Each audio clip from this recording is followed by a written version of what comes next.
learn a lot from a garden, and not just about gardening. Tonight we find our Tar Heel traveler in North Raleigh. Scott Mason shows us the pretty side of retirement life.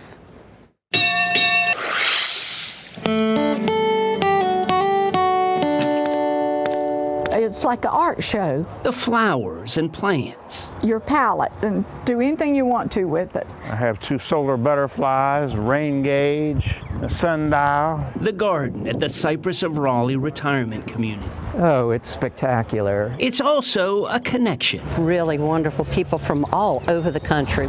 She's trimming a plant called evening primrose. And all of these blooms came out last night. And then they will drop today, and then they all come out again tonight. And it opens very slowly.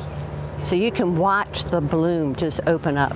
It's magical. It's a metaphor. Am I allowed to ask how old you are? I will be, what will I be? I'll be 77 in August. What do you think about that, about getting older? Everybody gets old. Growing old is just part of the good life. But do you think about the end of life? That's a very good question. I was widowed when I was very young, so I know how fragile life can be. So you then remarried? I did. And had a whole new life? I did. What does that say? And does that relate anything to the flowers? Oh, it does. The rebirth every night of this plant just gives you the evidence of life going on. Bees, butterflies, hummingbirds, we hope. A pollinator garden. The bees have found a home. Was it an adjustment for you coming to such a community, giving up your home? Yeah, of course. To move from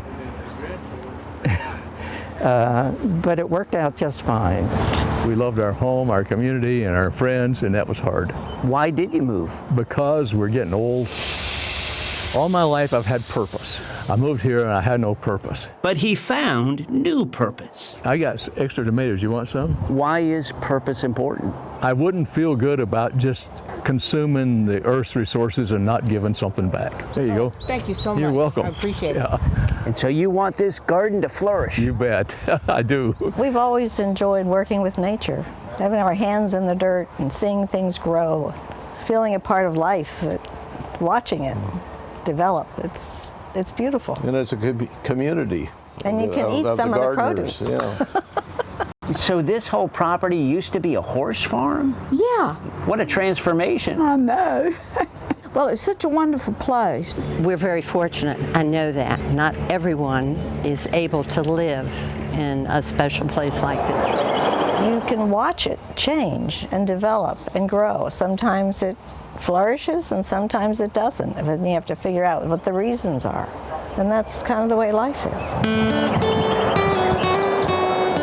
I feel like I need to just write down all those quotes. Such beautiful, beautiful words spoken throughout. The garden at the Cypress of Raleigh is not open to the public, just to the residents who take great care in nurturing their own individual gardens and often share the produce that they grow.